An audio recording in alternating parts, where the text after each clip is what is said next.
Je suis Célia Lacroix, je suis responsable des publics à Londres. Je coordonne donc le service des relations publiques et de la billetterie. Je dirais qu'il n'y a pas de profil type pour accéder à ces postes. Le minimum requis, c'est d'avoir un bac plus 5. Si je vous parle de mon parcours, moi j'ai fait des études de droit à la base, donc je suis juriste. J'ai travaillé quelque temps et puis j'ai décidé de me réorienter et de reprendre des études dans le management culturel pour compléter un peu ma formation. Et je suis arrivée au poste où je suis aujourd'hui. Je me suis dit qu'il fallait absolument que je choisisse une voie essentielle pour moi. Je me suis intéressée de plus près au spectacle vivant et c'est là où ça a été vraiment un coup de cœur, une révélation pour moi, où je me suis dit c'est évident que je veux travailler dans cette voie-là. L'évidence s'est posée à moi. Yeah. Je suis animée par le secteur de la culture, premièrement parce que ça fait partie de mes valeurs, c'est-à-dire que j'avais la nécessité, moi, de faire un métier utile, où je me sentais utile. Le fait d'être dans une transmission d'une passion, pour moi, c'est très utile. L'art, ça permet d'ouvrir les mentalités, ça induit des réflexions qui sont aujourd'hui essentielles, qui l'ont toujours été, mais qui sont encore plus essentielles aujourd'hui dans notre société.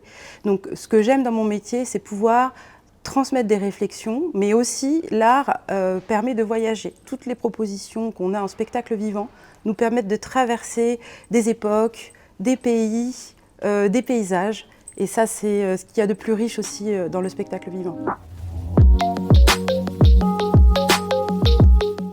Mon métier est nécessaire pour faire jaillir la lumière puisque pour moi, il est essentiel de veiller au bon accueil des publics et aussi au fait qu'ils aient envie de pousser la porte. Donc l'idée, c'est vraiment de leur montrer que ce lieu, Londres, est fait pour eux, qu'on a une vraie envie de les accueillir et qu'on a vraiment une envie qu'ils viennent découvrir ce qu'on propose, tant d'un point de vue programmation, mais aussi d'ateliers de pratiques artistiques et culturelles, à tout point de vue. J'ai des interlocuteurs très multiples. Je travaille avec beaucoup d'entités différentes.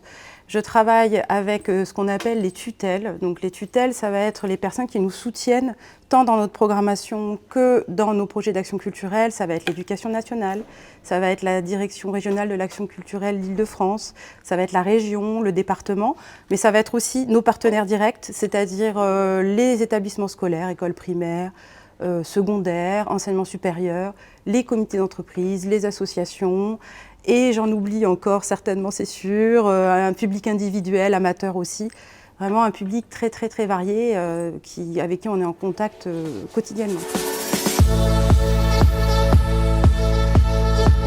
Pour exercer ce métier-là, il y a pour moi une compétence essentielle, mais il y en a plusieurs, mais celle que je mettrai en premier, c'est vraiment la faculté d'adaptation. Puisqu'en fait, on s'adresse quotidiennement à des publics complètement différents et on jongle toute la journée avec des interlocuteurs complètement différents les uns des autres. Évidemment, on ne s'adresse pas de la même manière à un enfant de 2 ans qu'à une personne qui dirige un comité d'entreprise, par exemple. Donc à nous, en tant que personne, de savoir s'adapter à la personne qu'on a en face. Donc une vraie faculté d'adaptation.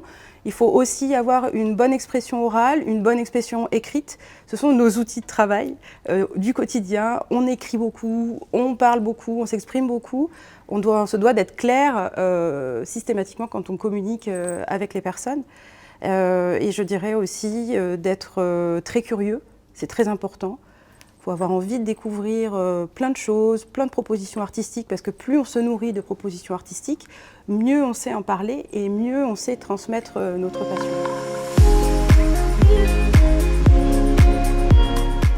C'est un spectacle, mon coup de cœur, de théâtre qui s'appelle France Fantôme. La metteur en scène, c'est Tiffaine Raffier.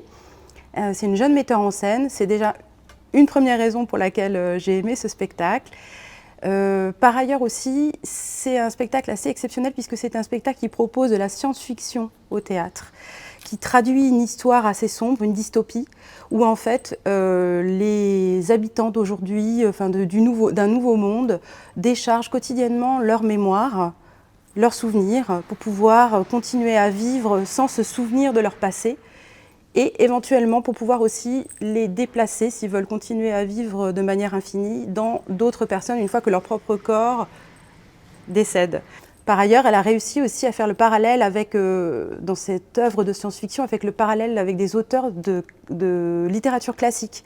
Et il y a énormément de citations de Proust dans ce spectacle-là, ce qui nous permet de découvrir qu'en fait, certains auteurs classiques sont vraiment des visionnaires, et toujours actuels, comme Proust ou même Shakespeare, ou encore aujourd'hui, tout est encore existant et rien n'est démodé dans tout ce qu'ils ont pu véhiculer.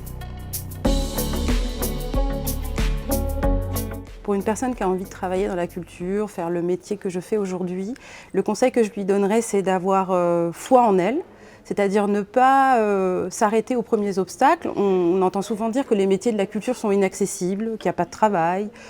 Je dirais que je ne suis pas d'accord avec ce postulat, qu'en fait, il suffit de vouloir être dans ces métiers-là pour y arriver, d'avoir une vraie envie, une vraie passion, une vraie volonté. Aussi d'occuper un peu le terrain, donc de faire des métiers un peu périphériques. Moi, j'ai commencé en tant que chargée de billetterie, des petits CDD pour dépanner des structures. J'ai aussi été chef-hôte, j'ai aussi été hôte ou hôtesse, ce qui m'a permis de découvrir vraiment le milieu et puis d'être vraiment motivée pour arriver là où je suis aujourd'hui.